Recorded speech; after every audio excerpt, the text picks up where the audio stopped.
काल। काल। आइए बच्चों, देखें यहाँ क्या हो रहा है। मैंने खाना खाया। मैं खाना खा रहा हूँ। मैं खाना खाऊंगा। बच्चों, इनकी बातें सुनकर पता चलता है कि खाना खाने की क्रिया पहले वाक्य में हो चुकी है, दूसरे वाक्य में क्रिया हो रही है और तीसरे वाक्य में क्रिया होगी। दरअसल इन वाक्यों से हमें क्रिया के होने के समय का पता चल रहा है। इसलिए हम कह सकते हैं कि क्रिया के जिस रूप से उसके करने या होने के समय का पता चले उसे काल कहते हैं। बच्चों, काल के 3 भेद हैं, भूतकाल, वर्तमान काल और भविष्यत काल। सबसे पहले हम भूतकाल के बारे में जानेंगे। क्रिया का जो रूप उसका बीते हुए समय में होना बताए उसे भूतकाल कहते हैं। जैसे कल बस खराब हो गई थी। माँ ने कपड़े धोए।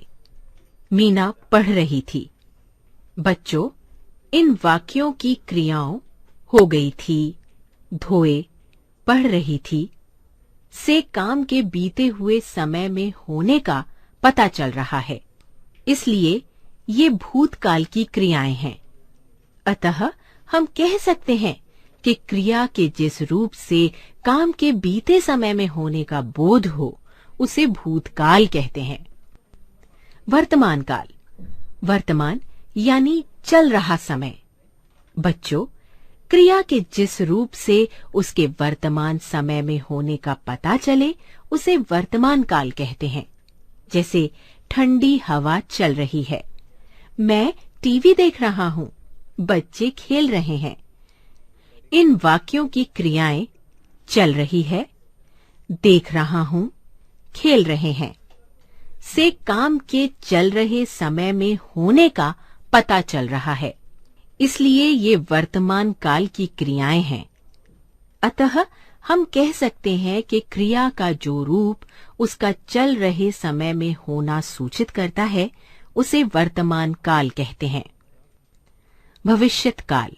बच्चों, भविष्यत का अर्थ है आने वाला समय। क्रिया के जिस रूप से उसके आने वाले समय में होने का पता चले उसे भविष्यत काल कहते हैं। जैसे मैं कनाडा जाऊंगा। निशा डॉक्टर बनेगी। मैं तुम्हें हिंदी सिखाऊंगा। इन वाक्यों की क्रियाओं जाऊंगा, बनेगी, सिखाऊंगा से काम के आने वाले समय में होने का पता चल रहा है। इसलिए ये भविष्यत काल की क्रियाएं हैं। अतः हम कह सकते हैं कि क्रिया का जो रूप उसके आने वाले समय में होना सूचित करता है उसे भविष्यत काल कहते हैं।